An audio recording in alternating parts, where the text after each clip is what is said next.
വിശുദ്ധ കുരിശിൻ്റെ അടയാളത്താൽ ഞങ്ങളുടെ ശത്രുക്കളിൽ നിന്നും ഞങ്ങളെ രക്ഷിക്കണമേ. ഞങ്ങളുടെ തമ്പുരാനെ, പിതാവിൻ്റെയും പുത്രൻ്റെയും പരിശുദ്ധാത്മാവിൻ്റെയും നാമത്തിൽ ആമേൻ. സങ്കീർത്തനം 109 ദാവീദിൻ്റെ ദുഃഖഭരിതമായ അപേക്ഷയാണ്. അവനെ അന്യായമായി കുറ്റപ്പെടുത്തുന്നവരോടുള്ള ദൈവത്തിൻ്റെ ഇടപെടലിനായി ഉള്ള ഹൃദയസ്പർശിയായ നിലവിളി. ഇത് ഒരു ശാപ സങ്കീർത്തനം എന്ന നിലയിൽ അറിയപ്പെടുന്നു. കാരണം ദാവീദ് തൻ്റെ ശത്രുക്കൾക്ക് ദൈവം ശിക്ഷ നൽകണമെന്ന് അപേക്ഷിക്കുന്നു. അതേസമയം ദാവീദ് തൻ്റെ ദയയും ദൈവത്തിലുള്ള പ്രത്യാശയും പ്രകടിപ്പിക്കുന്നു. ഈ സങ്കീർത്തനം ദുഃഖത്തിലുള്ളവർക്കും അന്യായമായി കുറ്റപ്പെടുത്തപ്പെടുന്നവർക്കും ദൈവത്തിൽ പ്രത്യാശ വയ്ക്കാൻ പ്രചോദനം നൽകുന്നു. 110 സങ്കീർത്തനം ദാവീദിൻ്റെ ദൈവപ്രചോദിതമായ രാജകീയ ദർശനമാണ്. ഇതൊരു മിശിഹായിക സങ്കീർത്തനമായി കണക്കാക്കപ്പെടുന്നു. ദൈവം തൻ്റെ അഭിഷിക്തനെ രാജാവായും പുരോഹിതനായും പ്രഖ്യാപിക്കുന്നു.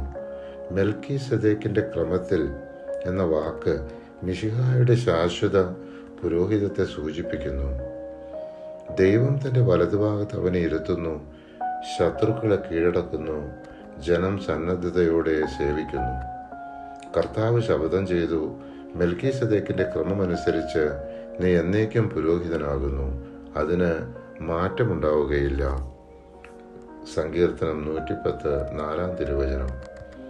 സങ്കീർത്തനം 111 ദൈവത്തിൻ്റെ അത്ഭുത പ്രവൃത്തികളെക്കുറിച്ചുള്ളൊരു സ്തുതിഗാനമാണ്.